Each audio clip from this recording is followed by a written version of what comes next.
हाय all, मैं doctor Avinash Upadhyay हूँ।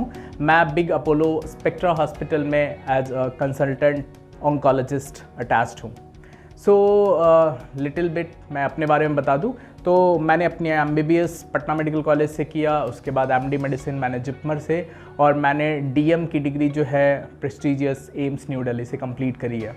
सो आज मैं आप लोगों के साथ जुड़ा हूँ टू टेल यू, आपको बताने के लिए कि world pancreatic cancer day is approaching. ये आ रहा है 17 नवंबर, we take it as world pancreatic cancer day.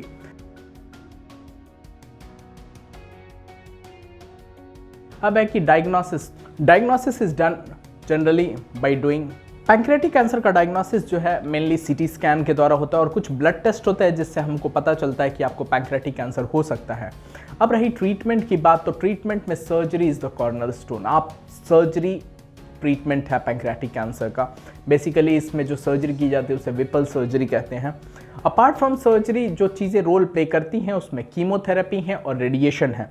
तो कुछ ऐसे पेशेंट्स जिनका डिजीज़ थोड़ा एडवांस स्टेज पे है, unfortunately 60% of disease, 60% of pancreatic cancer, 60% pancreatic cancer in generally stage 4 में मिलते हैं।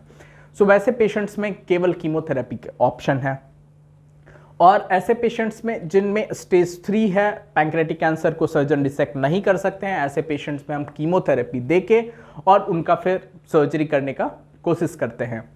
सो अब है कि अगर स्टेज 4 में 60% पैंक्रियाटिक कैंसर मिल रहा है तो हमें क्यों इलाज कराना है? Like why we have to get treatment done when it is stage 4 and we know that stage 4 is incurable.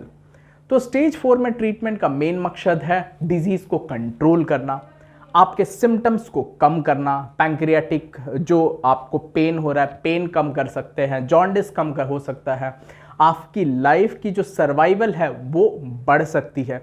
तो these all are the factors, these all are the things which we can do by treating a patient of stage 4 pancreatic cancer। तो stage 4 में treatment करने का ये सब benefit है। अब जब हम समझ गए कि स्टेज 4 में ही ये पैंक्रियाटिक कैंसर सबसे ज़्यादा मिलता है, तो सबसे इंपॉर्टेंट जो अभी के सिनेरियो में जो चीज़ें रहेंगी वो ये है कि हम इसको जल्दी आइडेंटिफाई कर सकते हैं क्या। तो वैसे लोग जो हाई रिस्क हैं पैंक्रियाटिक कैंसर डेवलप करने के, जैसे जिनको हेरिडिटरी पैंक्रियाटाइटिस का हिस्ट्री है, जिनको बार बार क्रॉनिक पैंक्रियाटाइटिस की हिस्ट्री है जिनमें, या फिर जिनके फैमिली में कोई जेनेटिक म्यूटेशन है जो कि रन कर रहा है, ऐसे पेशेंट्स पैंक्रियाटिक कैंसर के लिए स्क्रीनिंग करा सकते हैं by getting certain test done like endoscopic ultrasound and doing certain blood test.